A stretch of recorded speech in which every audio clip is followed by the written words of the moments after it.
ಉದ್ಯೋಗ ಖಾತ್ರಿ ಯೋಜನೆ ಎಂದೇ ಜನಜನಿತವಾಗಿರುವ ಮಹಾತ್ಮ ಗಾಂಧಿ ರಾಷ್ಟ್ರೀಯ ಉದ್ಯೋಗ ಖಾತ್ರಿ ಯೋಜನೆ ಅಡಿಯಲ್ಲಿ ಗ್ರಾಮೀಣ ಕುಟುಂಬಗಳಿಗೆ ವಾರ್ಷಿಕವಾಗಿ 100 ದಿನಗಳ ಕೂಲಿ ಉದ್ಯೋಗವನ್ನು ಖಾತ್ರಿಪಡಿಸುತ್ತದೆ. ಆದರೆ ಹಲವಾರು ಕಡೆ ಕೆಲಸವಿಲ್ಲದೆ ಕೂಲಿಕಾರರು ಪರದಾಡುವ ಪರಿಸ್ಥಿತಿ ಬಂದೊದಗಿದೆ.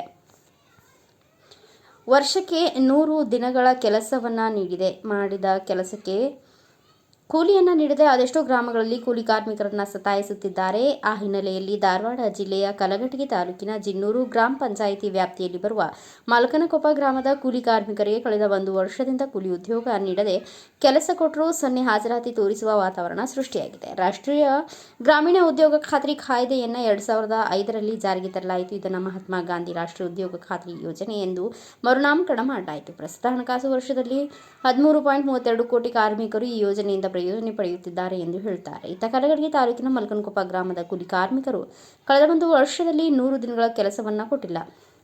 NMR ಕೊಟ್ಟರೂ ಸೊನ್ನೆ ಹಾಕಿದ್ದಾರೆ ಎಂದು ಆರೋಪಿಸುತ್ತಿದ್ದಾರೆ. ಗ್ರಾಮದಲ್ಲಿ ಒಟ್ಟು 30ರಿಂದ 40 ಕೂಲಿಕಾರರಿದ್ದಾರೆ. 7 ದಿನ ಕೂಲಿ ಮಾಡಿದರೆ 3ರಿಂದ 4 ದಿನ ಕೂಲಿ ಹಾಕಿ ಕೊಡುತ್ತಿದ್ದಾರೆ ಎಂದು ಆಕ್ರೋಶಗೊಂಡಿದ್ದಾರೆ.